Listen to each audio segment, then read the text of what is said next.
Class 12th 11th और 10th का हिंदी व्याकरण पढ़ेंगे। जो भी बच्चे 2027 में बिहार बोर्ड का एग्ज़ाम देना चाहते हैं तो हमारा channel math with filter Kushwaha channel का नाम है, आप उसे सब्सक्राइब कर लें ताकि जो भी वीडियो डालें तो आपके तक पहुंच जाए। आज पढ़ेंगे हम हिंदी व्याकरण। क्या पढ़ेंगे? हिंदी व्याकरण। हिंदी व्याकरण पढ़ेंगे तो पहले ये समझते हैं हिंदी व्याकरण कहते हैं किसको। हिंदी व्याकरण कहते हैं किसको? देखो, हिंदी व्याकरण की बात कहा जाए तो हिंदी व्याकरण एक प्रकार का शास्त्र है जिससे मनुष्य शुद्ध शुद्ध बोलना, पढ़ना, लिखना सीख जाता है, उसी को हिंदी व्याकरण कहते हैं। ठीक है, अब बोर्ड पे हम परिभाषा लिखते हैं।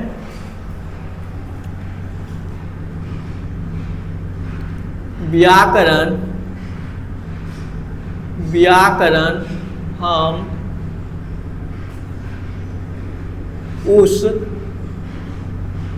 शास्त्र को कहते हैं, शास्त्र को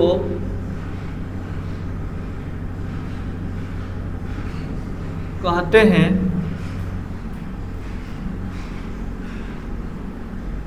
जिससे मनुष्य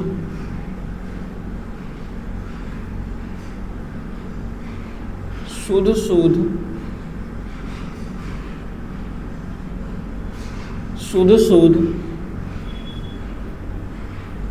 लिखना, पढ़ना और बोलना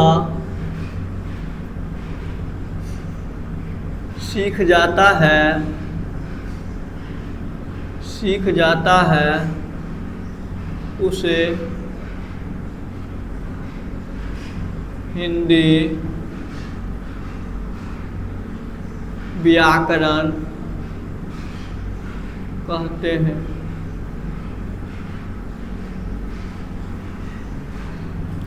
देखो, व्याकरण हम उस शास्त्र को कहते हैं जिससे मनुष्य शुद्ध बोलना, पढ़ना और लिखना सीख जाता है, उसी को हम हिंदी व्याकरण कहते हैं। अब देखो, अगर हिंदी व्याकरण का जनक की बात किया जाए तो दामोदर पंडित को कहा जाता है। हिंदी व्याकरण का जनक किसे कहा जाता है?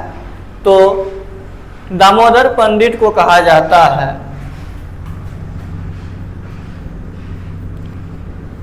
हिंदी व्याकरण का पिता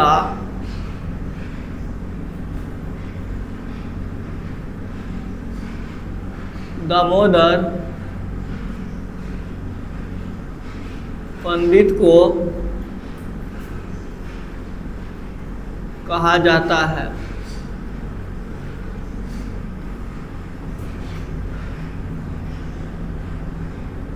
संस्कृत व्याकरण का पिता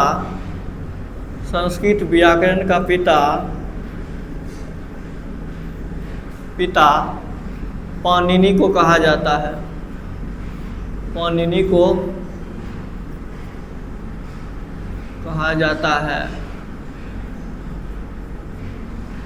को कहा जाता है। देखो, हिंदी व्याकरण का पिता दामोदर पंडित को कहा जाता है और संस्कृत व्याकरण का पिता पाणिनि को कहा जाता है। ठीक है, अब समझेंगे भाषा क्या होता है। भाषा क्या होता है? देखो, भाषा एक प्रकार का विचार है। भाषा क्या? एक प्रकार का विचार है। जब मनुष्य अपने विचारों को लिखकर, बोलकर प्रकट करते हैं, उसी को भाषा कहते हैं। ठीक है, जब मनुष्य अपने विचार को लिखकर, बोलकर व्यक्त या प्रकट करते हैं, उसी को हम भाषा कहते हैं। भाषा लिखकर डैश देना है।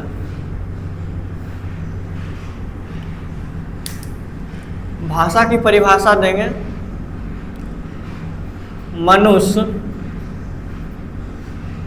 मनुष्य अपने विचारों को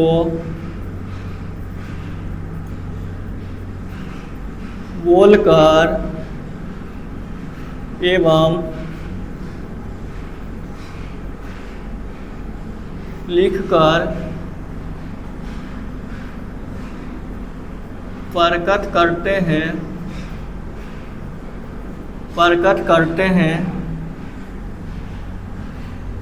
उसे भाषा कहते हैं।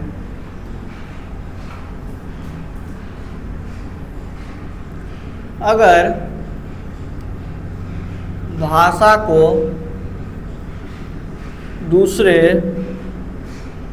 दूसरों शब्दों में कहा जाए,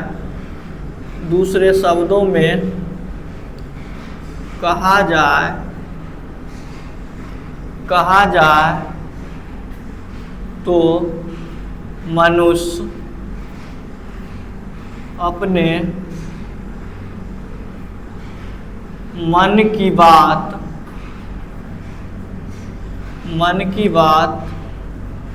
को व्यक्त करते हैं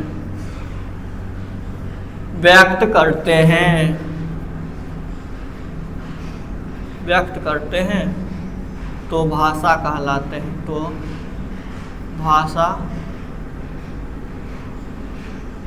कहलाते हैं। ठीक है। अगर भाषा की प्रकार कहा जाए, भाषा मुख्य रूप से 3 प्रकार के होते हैं। पहला लिखित, दूसरा मौखिक, तीसरा सांकेतिक।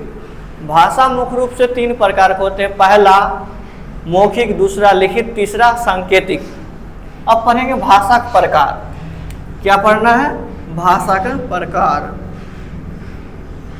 भाषा के प्रकार। अब लिखना है भाषा के प्रकार। अब क्या लिखना है जी? भाषा के प्रकार। भाषा मुख्य रूप से 3 प्रकार के होते हैं, लिखित, मौखिक, सांकेतिक। भाषा कितने प्रकार के होते हैं? 3 प्रकार के। लिखो। मुख्य रूप से भाषा 3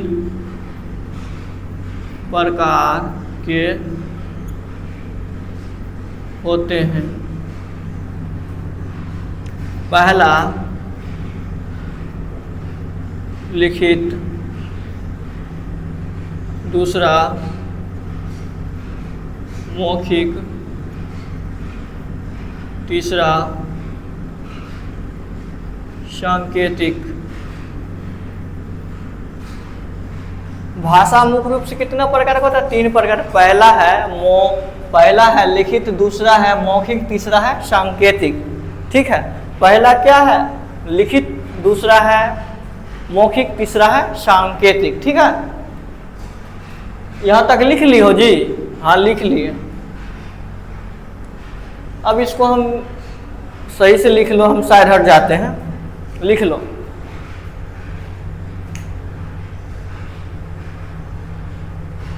लिख लो सही से।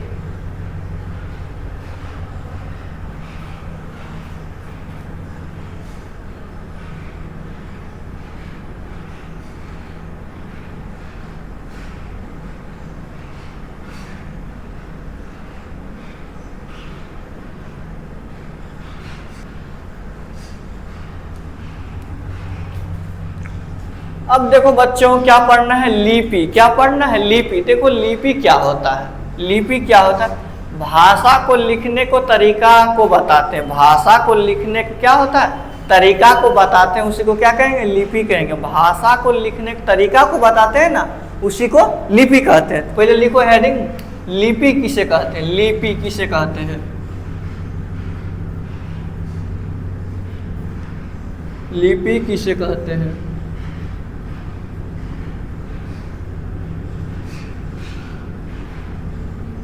किसे कहते हैं? भाषा को लिखने के नियम या तरीका को बताते हैं, उसी को हम क्या कहेंगे?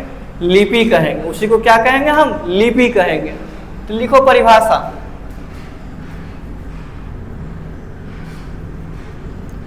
भाषा को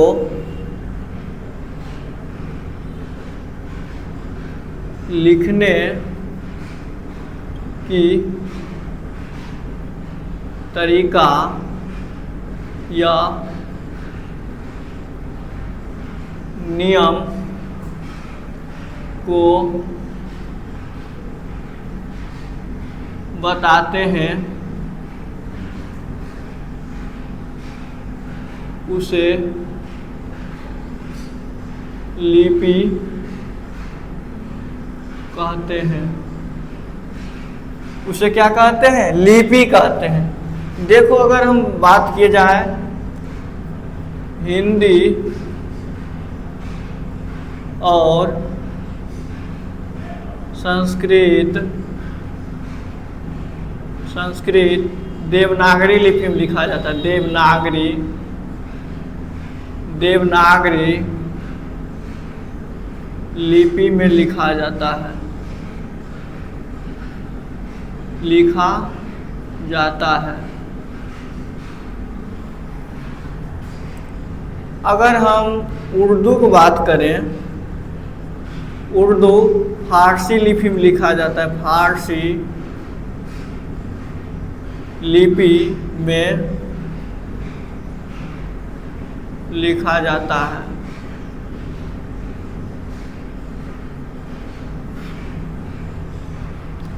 ठीक है, देखो लिपि किसे कहते हैं? लिपि एक बार और रिवाइज करवा देते हैं। भाषा को लिखने की तरीका या नियम को बताते हैं, उसी को हम क्या कहते हैं जी? लिपि कहते हैं। हिंदी और संस्कृत देवनागरी लिपि में लिखा जाता है। कई बार एग्जाम में पूछ लिया जाता है हिंदी किस लिपि में लिखा जाता है, इसका आंसर क्या हो जाएगा जी? देवनागरी लिपि में। संस्कृत किस लिपि में लिखा जाता है? देवनागरी लिपि में। उर्दू किस लिपि में लिखा जाता है? फारसी लिपि में। क्या लिपि में? फारसी लिपि में। अब पढ़ेंगे व्याकरण के कितने भागों में बांटा गया। व्याकरण के कितने भागों में बांटा गया? हेडिंग लिखना, व्याकरण के कितने भागों में बांटा गया। हेडिंग लिखो,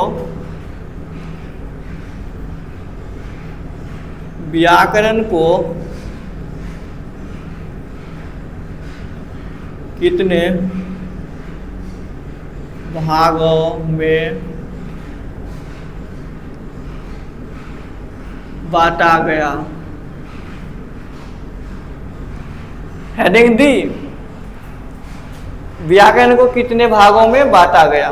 देखो अगर व्याकरण को मुख्य रूप से कहा जाए तो 4 भागों में बांटा गया। व्याकरण को मुख्य रूप से कितना भागों में बांटा गया? 4 भागों में। तो लिखो,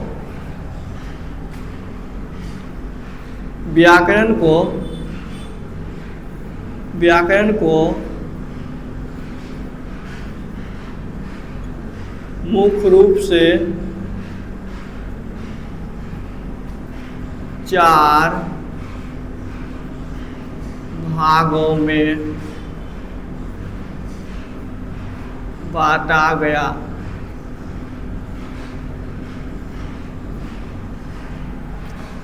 लिखना पहला कौन सा है?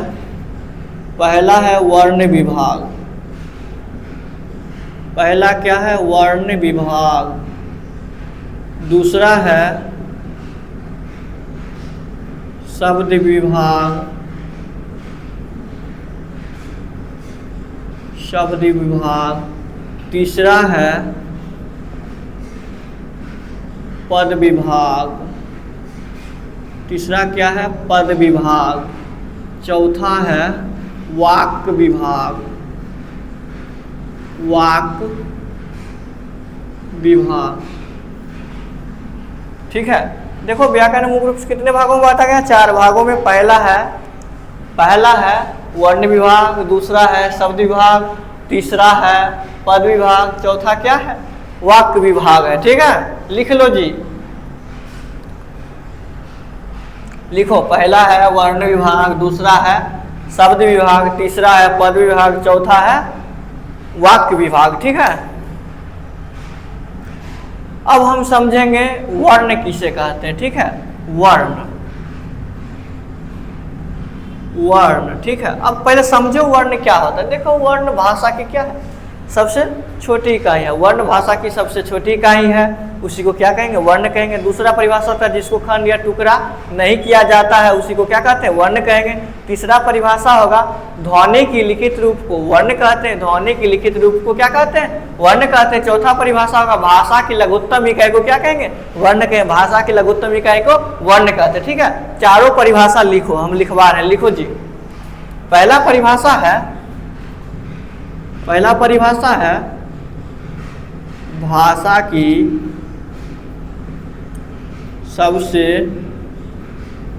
की सबसे छोटी इकाई को वर्ण कहते हैं। दूसरा लिखना जिसको खंड या टुकड़ा नहीं किया जाता है, किया जा सकता है। तीसरा परिभाषा होगा भाषा की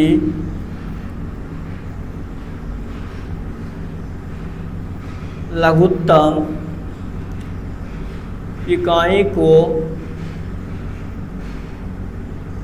वर्ण कहते हैं। चौथा परिभाषा लिखो ध्वनि की लिखित रूप को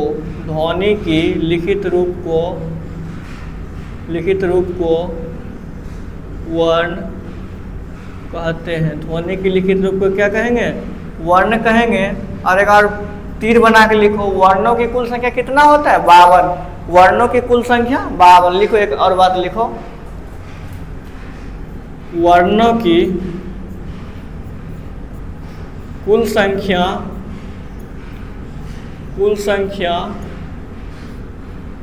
52 होती है। वर्णों की कुल संख्या कितनी होती है, 52 होती है। पहला परिभाषा है भाषा की सबसे छोटी इकाई को वर्ण कहते हैं। दूसरा परिभाषा है जिसको खंड या टुकड़ा नहीं किया जा सकता है। तीसरा परिभाषा है भाषा की लघुत्तम इकाई को वर्ण कहते हैं। चौथा परिभाषा है ध्वनि की लिखित रूप को हम वर्ण करते हैं। और वर्णों की कुल संख्या कितना होती है, 52 होती है। समझी जी, ठीक है। उतार लो, थोड़ा 2 मिनट हम टाइम देते हैं, तुम उतार लो। ठीक है, हम साइड हो जाते हैं, तुम उतार लो।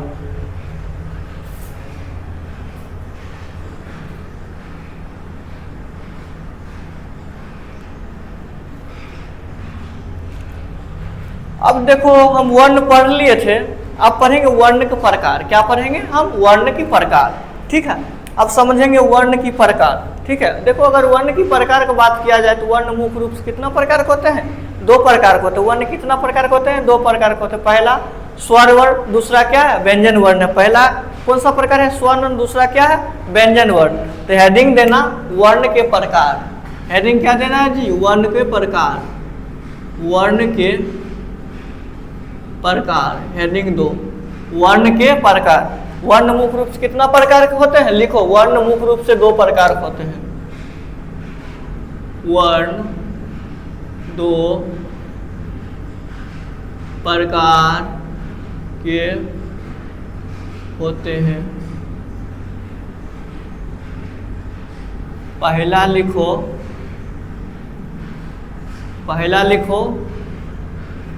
स्वर वर्ण, पहला। इसमें लिखो दूसरा व्यंजन वर्ण, दूसरा लिखो व्यंजन वर्ण। ठीक है, अब समझेंगे स्वर वर्ण क्या होता है और व्यंजन वर्ण क्या होता है। स्वर वर्ण क्या होता है और व्यंजन। देखो स्वर वर्ण पहले समझो। स्वर वर्ण हमेशा स्वतंत्र अवस्था में पाया जाता है।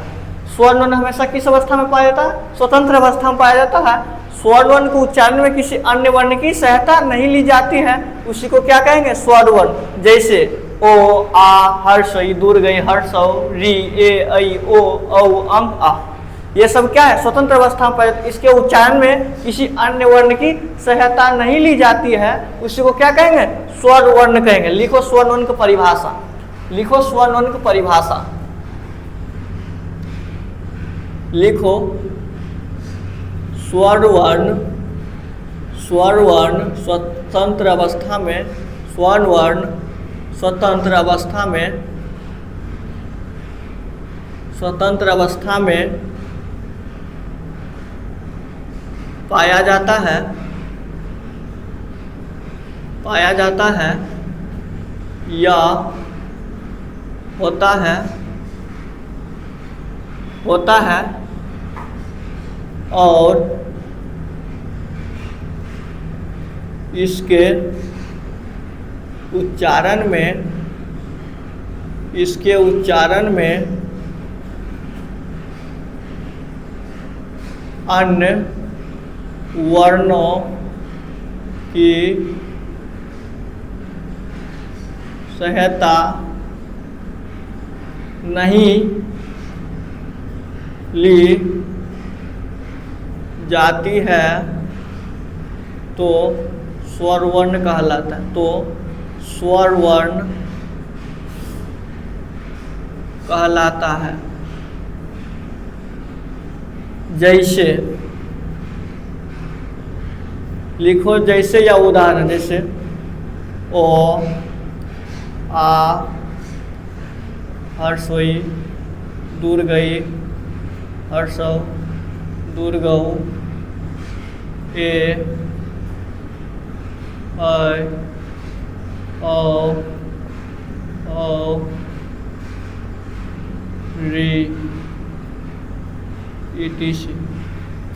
अगर स्वर वर्णों की कुल संख्या 11 होती है, स्वर वर्ण की कुल संख्या कितनी होती है? 11 होती है। स्वर वर्णों की कुल संख्या 11 होती है। लिखो इसकी संख्या 11 होती है। इसकी संख्या कितनी होती है जी? 11 होती है। ठीक है, अब समझेंगे व्यंजन वर्ण क्या होता है। ठीक है, देखो व्यंजन वर्ण के उच्चारण में स्वर वर्ण की क्या होता है? सहायता ली जाती है। व्यंजन वर्ण के उच्चारण में स्वर वर्ण की क्या होगा? सहायता ली जाएगा, उसी को क्या कहेंगे? व्यंजन वर्ण। लिखना व्यंजन वर्ण परिभाषा, इसके उच्चारण में स्वर वर्णों की सहायता ली जाती है तो व्यंजन वर्ण कहलाता है। व्यंजन वर्ण कहलाता है। जैसे को, खो, गो, घो, अंगो, चो, छो, जो, झो, नो। अगर व्यंजन वर्ण की संख्या की बात किया जाए तो व्यंजन वर्ण की कुल संख्या कितनी होती है? 33 होती है। व्यंजन वर्णों की कुल संख्या 33 होती है। लिखो इसकी संख्या 33 होती है। इसकी संख्या 33 होती है। कितनी होती है? 33 होती है। इसकी संख्या कितना होती है जी? 33 होती है। ठीक है, अब समझेंगे वर्णमाला किसे कहते हैं। वर्णमाला, देखो वर्णमाला की बात किया जाए, वर्णों के व्यवस्थित या क्रमबद्ध समूह को वर्णमाला कहते हैं। वर्णों के क्रमबद्ध या व्यवस्थित समूह को क्या कहेंगे? वर्णमाला कहेंगे। लिखो हेडिंग दो, वर्णमाला किसे कहते हैं। हेडिंग लिखो वर्णमाला। हेडिंग दो वर्णमाला। परिभाषा लिखना, इसका परिभाषा लिखो, इसका परिभाषा लिखो, वर्णों के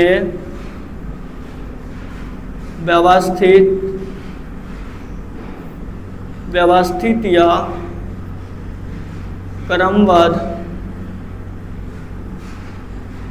क्रमबद्ध समूह को वर्णमाला कहते हैं। क्या कहते हैं? वर्णमाला कहते हैं। देखो वर्णमाला का दूसरा भी परिभाषा है, वर्णों की समूह को क्या कहेंगे, वर्णमाला कहते हैं। यह वर्णों के व्यवस्थित समूह को क्या कहेंगे, वर्णों के व्यवस्थित या क्रमबद्ध समूह को क्या कहेंगे, वर्णमाला कहते हैं। क्या कहते हैं, वर्णमाला कहते हैं। ठीक है, यहाँ तक समझने में कोई दिक्कत जी नहीं ना, दिक्कत उतार लो, हम साइड हो जाते हैं। ठीक है, उतार लो, जस्ट इसी तरह तुम बनाना। ठीक है,